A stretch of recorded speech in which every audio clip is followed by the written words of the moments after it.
Welcome to another episode of The Professor. This is a channel dedicated to all the victims of EminiFx and Eddie Alexandre. Of course, every time I do a video in Creole, I always get a lot of requests to do the video in English. Of course, we have some of our brothers and sisters who don't speak Creole and who do not have the benefit of the information. Certainly today, I'm going to talk about something very important. And I have to tell you, from the beginning of this case, almost 2 years ago, I have told you a lot of things about what was going to happen and how it was going to unfold and where things were going to be. And everything that I've said to you from the time Eddie Alexandre was arrested to now, there was nothing I said that was not correct. Everything I said was correct. And I only wish that some of you had listened to me earlier. So I see a trend.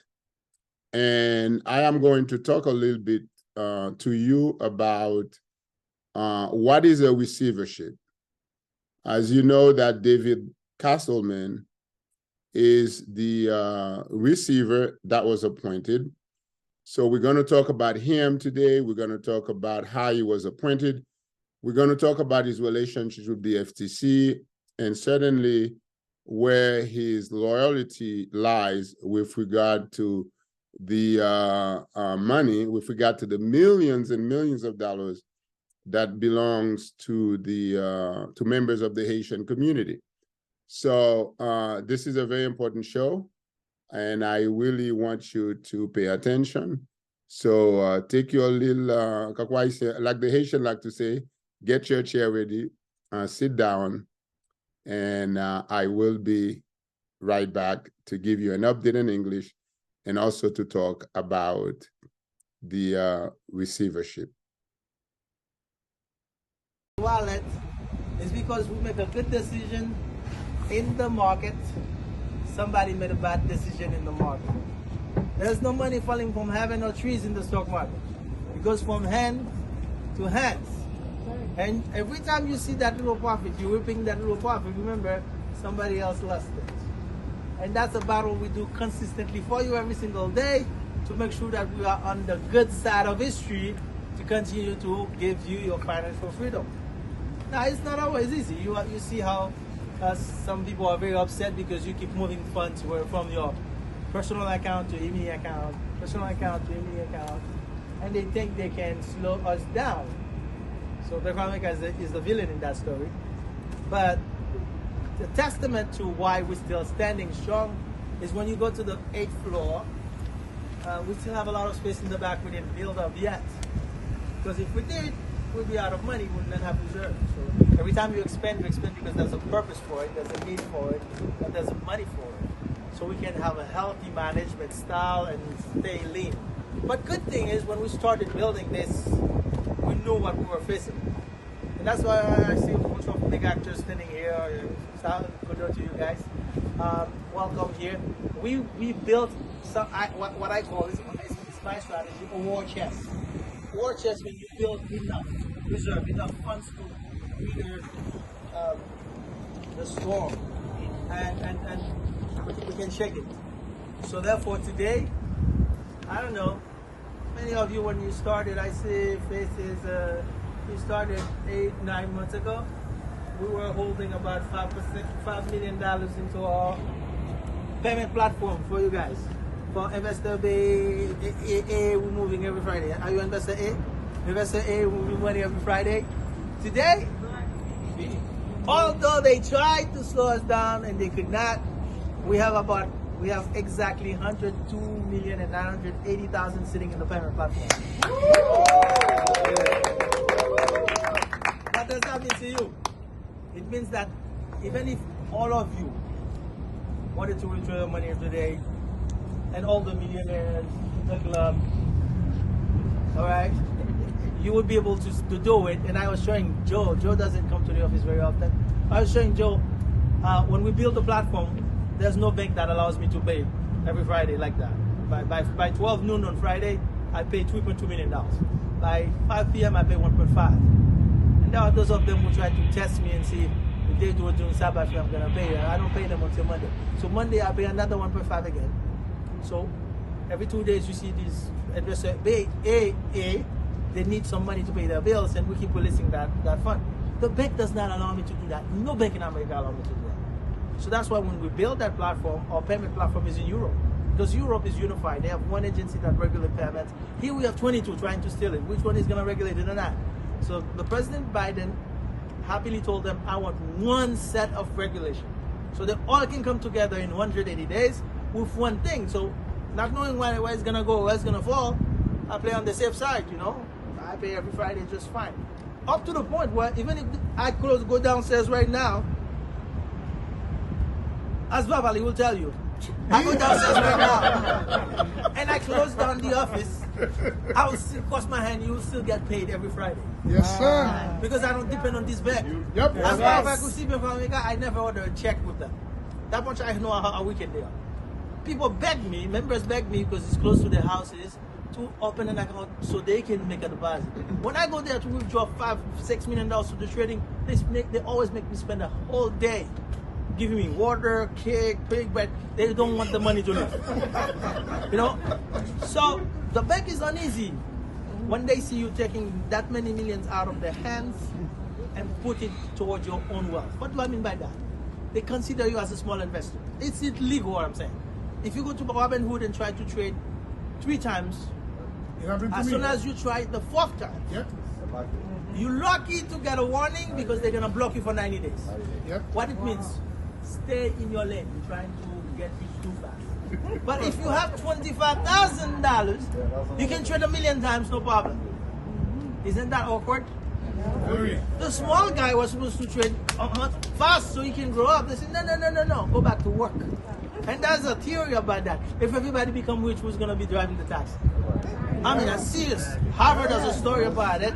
And then, so they want you to stay in your lane and grow gradually. And they think I'm crazy trying to bring everybody to be rich. So they slow you down. They say you're not a qualified investor. You're not. And yourself, you put it in your head. And it's okay for the bank to take your money for free and lend it back for you 24%. Lend it back, credit card 22%. Oh, you know, I mean, when your money is at the bank, the bank don't give you money. It's all right. And there's nothing wrong with that. Everybody's happy about it. As soon as you start giving you now a taste of how qualified investors make money, you don't know how qualified investors make money? Let me tell you. Qualified investors, they get Twitter before everybody else, Facebook before everybody else, Tesla before everybody else, Microsoft. They get all these stocks. Let's say $10. They can sell it at 500. And it's okay. By the time they're selling it, you're buying it. Yep. That's when it comes for you, the masses, they call you retail investor. The unqualified can buy it high, Yep. but the qualified buy it cheap. And they don't make 5%. Yep. That's huge. And it happens to them every day. Now, I changed that by allowing you. Welcome back.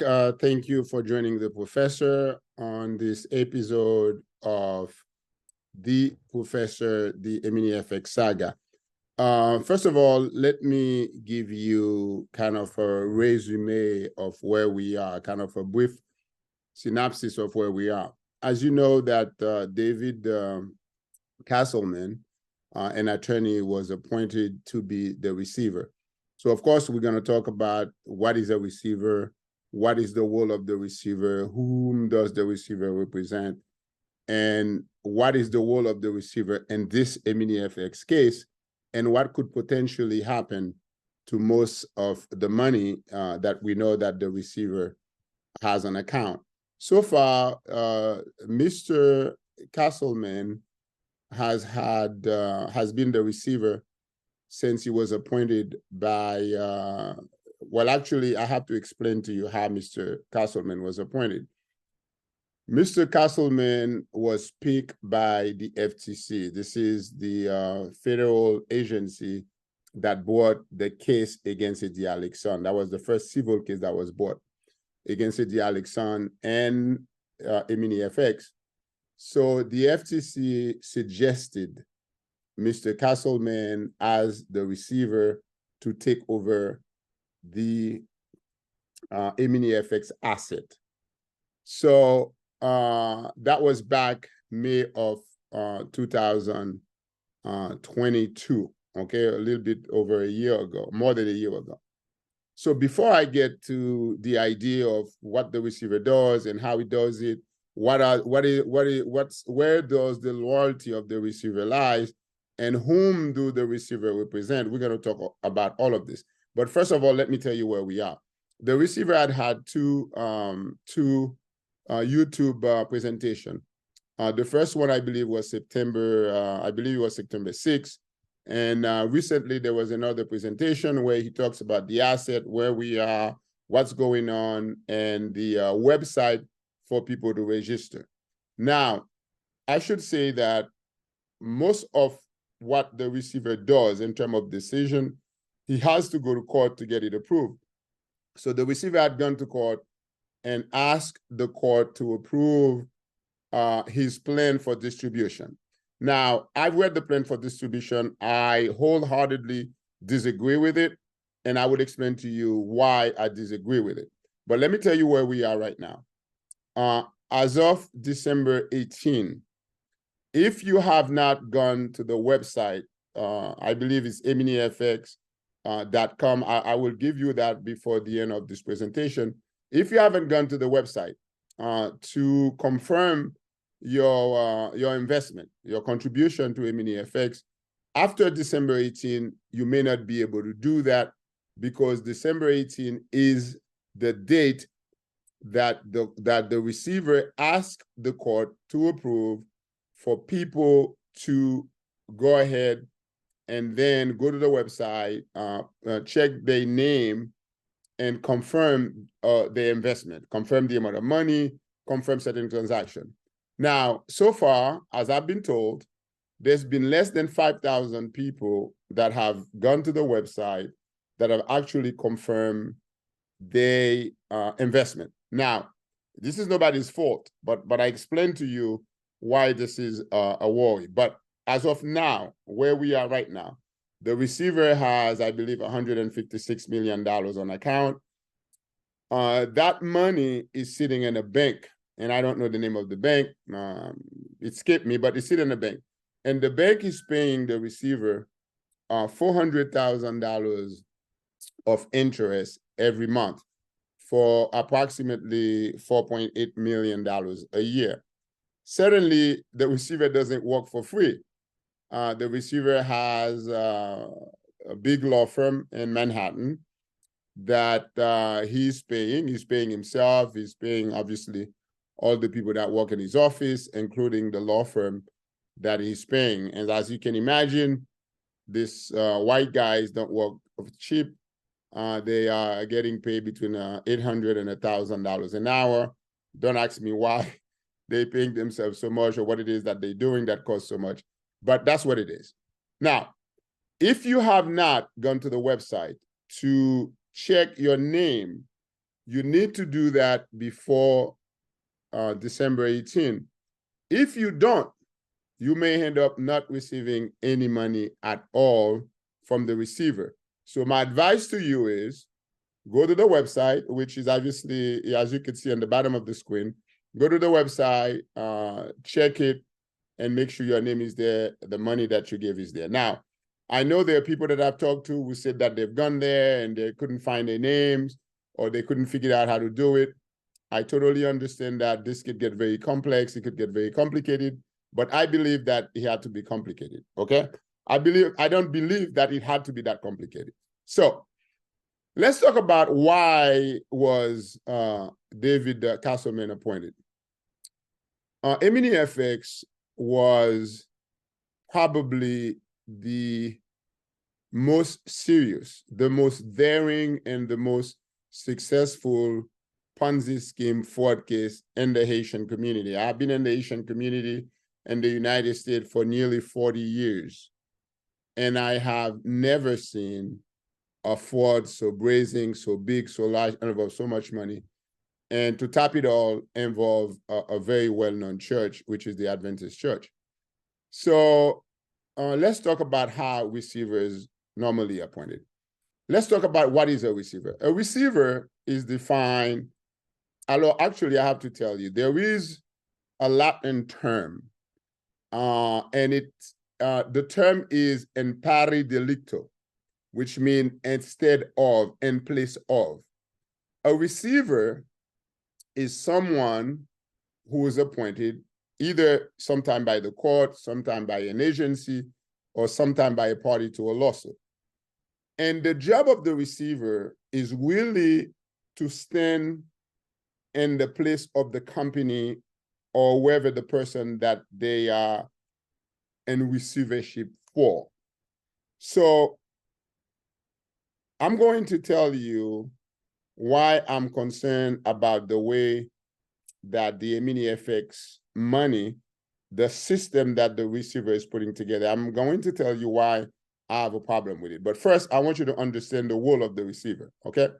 So the receiver is like a trustee. It's like someone that basically stand in the place of the entity for which they've been appointed receiver, okay? And certainly that person is allowed to do anything that the person they stand for would have been able to do. In the case of EminiFx, the David Castleman now take the position of EminiFx, okay?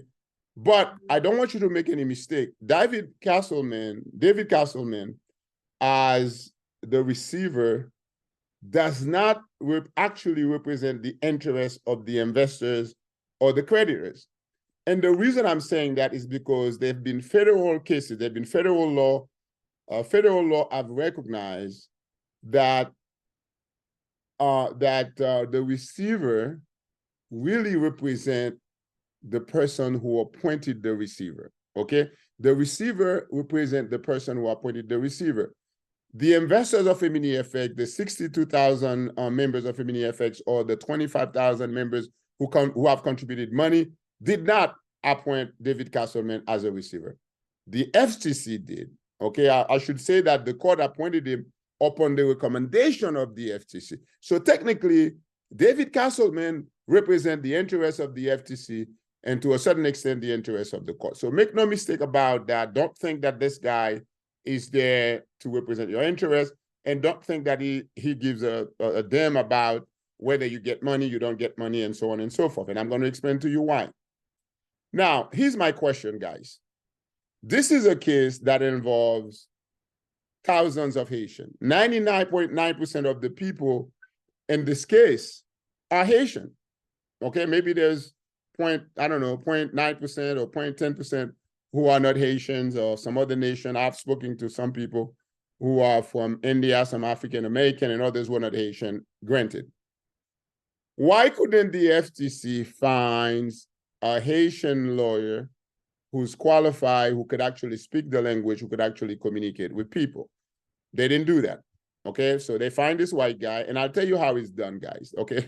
Listen, I gotta be honest with you. This is the way this is done. Normally, people that become receivers in that type of cases, either they have worked for a judge before. I mean, in other words, they were what we call a clerk. They've clerked for a judge, and they have that relationship with the judge. So because they clerk for the judge, now they become receiver. The judge sometime will appoint them. Or in the case of FTC, the FTC would have people that used to work for them before, or lawyers they have relied on in the past to do legal work for them. And they will they would call them and say, hey, I've got this big case, you want to be the receiver? And of course, being a receiver is big business. You're making millions. So far, Mr. Castleman had probably made about $5 million, and this case hasn't even been there for that long. So this is a juicy racket. It's not something that anybody can get. In other words, I'm just saying, not any lawyer can become a receiver. It's like what we call, it's a little club of people who have friends of friends of friends, and people who know each other, who work together for years. And of course, they try to keep the wealth within themselves. They try to keep the money within themselves. So they give you that as a token of appreciation, and your job is to do for them what they want you to do. So having said that, we are clear on how David Castleman was appointed. We are clear on what his role is. He doesn't represent the investors. He represents the people that appointed him, which is the FTC and the church. Now, having said that, and knowing that the majority of people, of Haitian who invested money, a lot of them certainly are just, and everyday people. They not, and this is in no way impugn anything. It's just not, they're not like very sophisticated people. I mean, we could say that, which is true. So there are a lot of things they don't know. There's a lot of things they're not aware of. And the first question I can ask, why couldn't we find a Haitian lawyer who speak Creole, who can speak to people? That's question number one. Question number two, why is it that the receiver make this so complicated? He has the list of the people who invested money.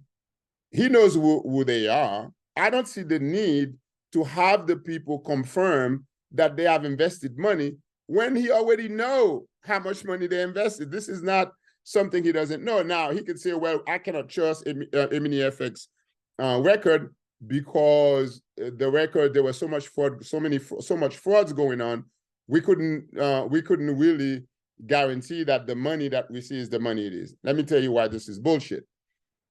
When somebody bring money, for example, if you send a check to EminiFx, that check is deposited, or you make a transfer, that transfer come.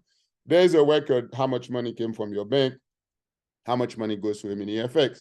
That alone should indicate what money coming and how much it is. So the receiver decided to do something different. He went to court, get the court to sign an order saying that this is the way this is going to happen. Now, knowing my people, knowing my community, I have said before, when I first read this order earlier during the summer, when I first read the order, the first thing I said is, this is designed to making sure that most of the Haitian people do not get their money back. And I'm going to explain to you why.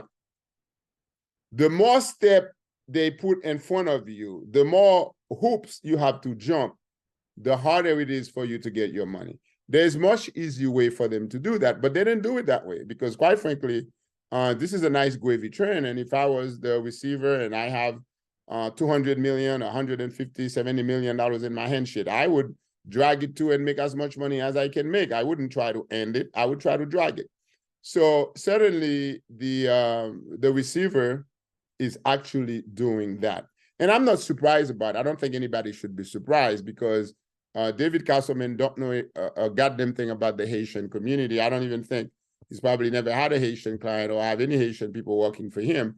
So he doesn't give a damn. He doesn't give a shit. And we all know that. And we can say that. This is not something that that we should be afraid to say. We should know who our enemies are, and we should know who they are, and we should point them out, and we should treat them as such.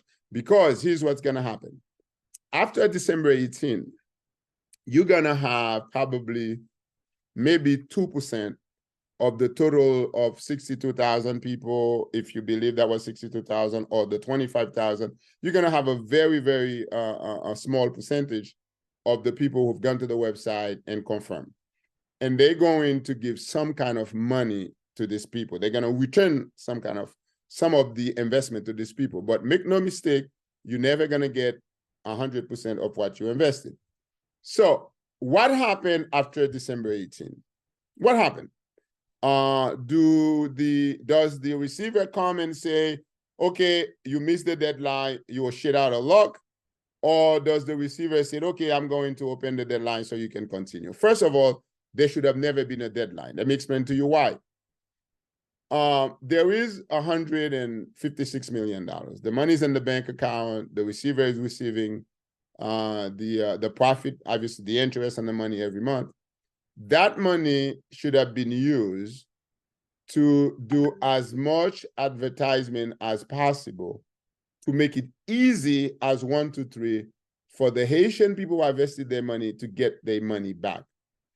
So far, the receiver has not gone to one Haitian media, has not had any interview in any of the Haitian media, not the Haitian Time, not some of the most well-known radio stations and TV stations in New York and Miami. He has done any of that. And there are people that I know who probably at the time that they invested in EminiFx, they had a different email.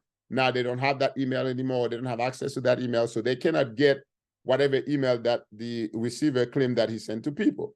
Now, certainly, to tell people, to tell them, well, I'm going to send you an email, and you're going to have to follow the instruction in the email. I mean, total bullshit, because what if they don't get the email? I mean, what if they don't get the email? What if they change email? What if they don't have access to the email? I know I've lost my email sometime and make it hard for me to get access to it. I have to create another email, but that could potentially, that could possibly happen. So what I'm saying to you who are listening to the professor, this whole thing is designed to make sure most of the money stays with the person who appointed the receiver, the FTC and the US government. Certainly, there are things that could be done. There are a lot of things that could be done, but like I always say, I used to be an attorney. I'm no longer an attorney. I don't have a license, so I'm not giving people legal advice. But I will tell you that if I was an investor, if me personally, I was an investor, I would seek to intervene, because I think what the receiver is doing is bullshit. And let me tell you why this is bullshit. As a receiver, if you really care, which I've already told you that he doesn't care. He's not representing the investors. He's not representing you. He's representing the people who appointed him. So, but the reason I'm saying that, because in one of his video, David Castleman said, oh, well, I'm trying to get as many people to get money as possible. Well, if that's what you're trying to do, the best way to do it is to get in the community, get people who speak the language, who speak Creole, who can speak to the people who invested money. Go to the churches, the Adventist churches, where the people's money were taking from them. Go to these churches and make appearances in these churches, or pay somebody to go there and talk to these people about how they can get their money back.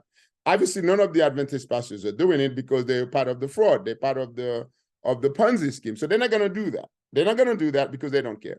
But I think that the least that Castleman could have done is get something in the Haitian newspaper, on social media, on other places, letting people know, if you are an investor of EminiFx, we need you to let us know.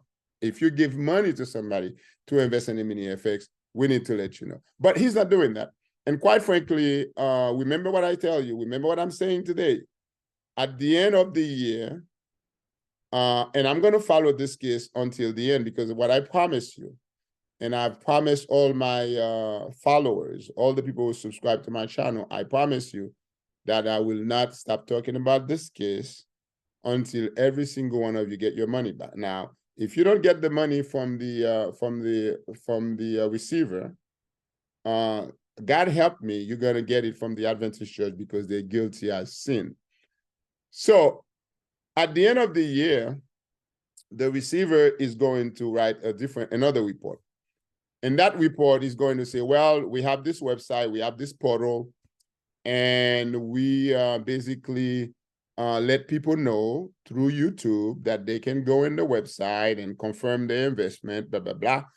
And Your Honor, we only have 4,000 people out of 62,000, or 25,000 if you wish. And those are all the people that are going to receive money. And they're going to write a very small check to each one of these people. And the majority of that money, of that $156 million, will not be distributed to the Haitian community, because quite frankly, they cannot distribute money to people they claim they don't know. How the fuck do they know that there were 25,000 people that give money? Obviously, because they have the record there. They could see the name of the people and the money that they gave. So either they're going to say, okay, in all fairness, let's try to give as much out to people as possible. And let's try to figure out who received money. So we would have to deduct the money that they withdraw every Friday from the money that they have invested, and then let's refund part of that. They're not even doing that. And in addition to this, I have spoken to so many people, my sisters and brothers in the Haitian community.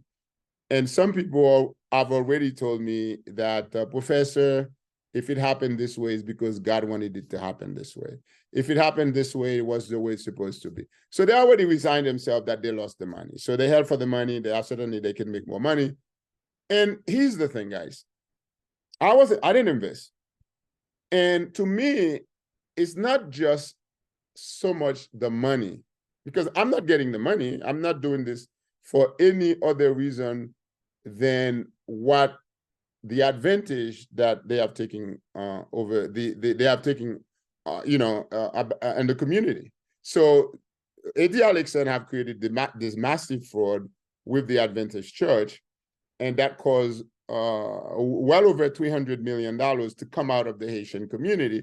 And then we have all these white people who come in now and pretending that they're looking for the money for us, they're trying to help us, and quite frankly, what they're really doing is try to put barriers, to try to put roadblocks so we don't get most of that money back. And I'm not afraid to say that because you and I know it's true. So originally, I had thought that the receiver was going to work with some Haitian organization to make sure that people knew about what was going on or how to get the money back. But that's not what happened. There is one Haitian organization speaking about that. Certainly, the receiver isn't doing that. And I had hoped that the receiver would go to some of the more prominent show, for example, like Teleimage with Valerio. It's a well-known show.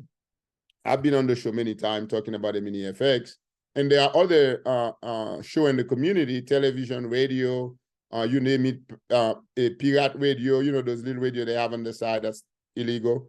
And people listen to that type of radio, unfortunately. So I would have thought that if I was the receiver, I would want to publicize this as wide as possible so I can get as many people who invested to know what's going on. That's not what the receiver is doing. And why aren't they doing that? The receiver could tell you it's not his job to do that. But the fact of the matter is, if the receiver really represented your interests as an investor of EminiFx, the receiver would have done that to making sure that you know about it. So because it doesn't represent your interests, which I've said that federal law says very clearly that the receiver represent the appointor, the person who appointed the receiver. So in other words, his loyalty is with that person, not with the investors or creditors, no, is with the appointor. So in this case, the FTC and the federal court, Southern District of New York. So now you've heard it, and certainly there are choices, there are decisions to be made, and some of you are investors who speak English, who understand the system better. Don't be afraid, don't be intimidated by it, because you have every right to go to court and challenge what the receiver is doing if you believe, like I said, that what the receiver is doing is not intended to give as much money as possible to the people who are invested. You can do something about it. So now, this is really where it is. What's going to happen, I can tell you, by sometime next year, there will be some sort of a distribution. And once the receiver closes the time for people to go to the website and confirm their investment, then the next phase would be to make a list of those people and what the receiver agree or disagree, and then create a formula by which they're going to determine whether somebody get 20%, 30%, 40%, or 50% of the money they invested. But of course, there is a company, you have to understand that, and this is really, guys, this is really what's interesting about this. And you gotta love this. I mean, I hate to say it. The receiver had hired a company out in California to put the website together, to do all this work. And of course, they're paying a lot of money to this company. Certainly, this company is not owned by Haitian. And it's a whole bunch of white people getting actually rich over our head, over our stupidity. And this is the shit that pissed me off, because this didn't have to happen, okay? It didn't have to happen. And at the end of the day, I can guarantee you that big chunk of wealth, that big $300 million that came out of the community, and I could tell you this could have been, more houses for people in the community. It could have been a college education for student parents who wanted to send their kids to school. It could have been retirement in Haiti. It could have been a business in Haiti or business in the United States. But all that money is lost. Technically, it's lost. And the saddest thing is we are making a different group of people rich. That's what we're doing. This Ponzi scheme benefited, and I'm not blaming them. When I say them, I'm talking about Castleman, the business CIA, and all these people, all of them.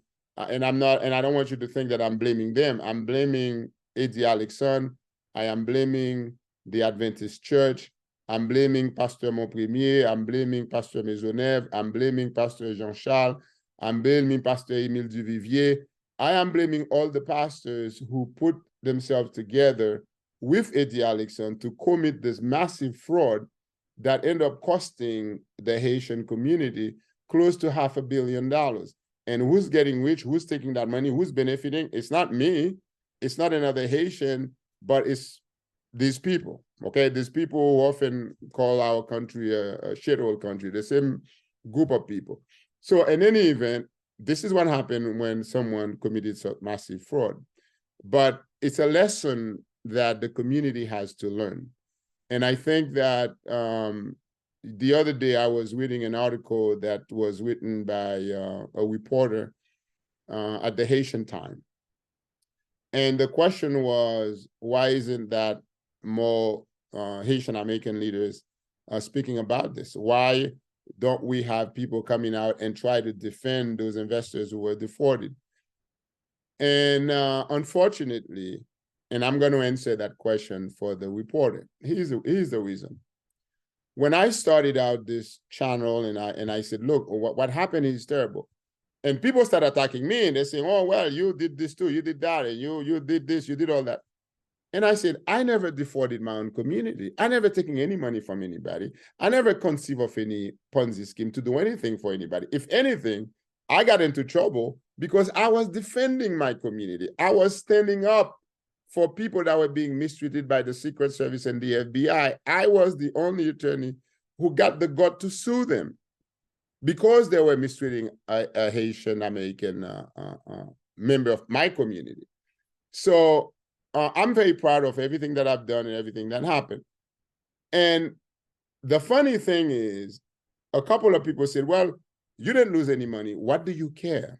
What do you care? You didn't lose anything. I mean, what do you care? And this is the problem, guys. This is exactly what the problem. This is why we don't have any Haitian leaders talking, because we believe when something happened to a member of the community, because that thing didn't happen to your sister, to your mother, to your brother, to yourself, somehow you don't have to say anything because, well, you know what? It didn't happen to me. I didn't lose any money. Who cares? But that's not the way a community should behave.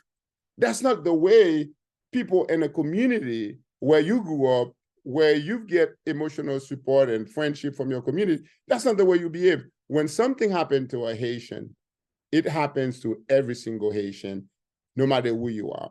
Because when shit like that are happening, and if somebody don't stand to say, hey, you cannot do that, this is not unacceptable, it's going to continue happening. And guess what happened?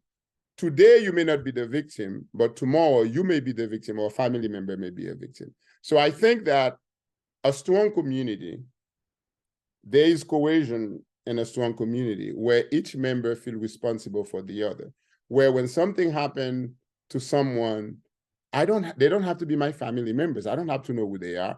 Most of the people that invested, I mean, all of the people that invested, at the exception of a few friends, I don't know who they are. But in the last year and a half, I have spoken to over 1,000 people from Texas, from Florida, from Pennsylvania, from New York, from Massachusetts, from Maine, from Brazil, from Italy, from France, from Haiti. All of these people calling me because I'm the only one speaking about this. I'm the only one defending these people. I didn't ask them to invest, but here's what I believe. What happened was not a very small thing. It wasn't some guy who, who committed a Ponzi scheme and he took $5 million or he took $2 million or something like that. That wasn't what happened. What happened is there was a systematic Ponzi scheme that was organized within the church. And all of you know that if there is anything Black people love more than themselves is the fucking church. We love the church. We love the pastors. We believe in the pastors. We believe in religion. We believe in God. We believe in all that. But when the church takes advantage of you, it really touched a very emotional chord when you know that the people you trust the most, the people that you would have laid your life in the line for, the people that you would have believed if they say jump, you say how high to jump. And when this person take advantage of you, it really hurts. And that's the reason why I make it my life mission to talk about EminiFx. And I'm not afraid of, people. I mean, people have been talking about me since I've started this channel. They've been saying all kind of things. They've attacked me. They run, what do they call it? They've run petition against me. They called me Foster. They called me all kind of names. But none of that is going to deter me because what I'm doing is right. And I believe in the righteousness of what I'm doing. And I'm not someone who's afraid to speak. I've never been afraid to speak. That's the reason why I went to law school and became a lawyer, because I'm not afraid to speak my mind. People may disagree with me. They may throw me in prison because they don't like what I'm saying. They don't like what I stand for. But somebody has to stand. So what I'm saying to you is, if you haven't checked the website, make sure that you check your investment. And if you know other people who are investors, pass on the information to them. The website for the receiver is in the bottom. And certainly, if some of you believe what I said and you want to challenge the what the receiver is doing, you have every right to do it, because after all, the money belongs to you. So I thank you very much for listening. I know it's been a while since I've put on a video, but I've been watching what's going on. I've been paying attention to the receiver. I've been listening to the receiver. I've been reading some of his report. And I wanted to make sure when I bring something to you, it's right on point, it's correct, and it's not misleading. So everything that I've told you is true. And I hope that most of you, if not all of you, will get some of your money back. But if you don't, you're not going to get all your money back from the receiver. And that is the reason why there is a class action lawsuit. The lawsuit is entitled Loyalties versus the GCC, the General Conference Corporation of the Seventh-day Adventist Church. That lawsuit was filed in the Federal Court of the Southern District of New York. That lawsuit represents every single investors of EminiFx. If you have not registered for this lawsuit, very soon there will be a website, and that website would allow you to register your name, your address, your phone number, how much money you invested, or whom did you give the money to invest for you, all of that.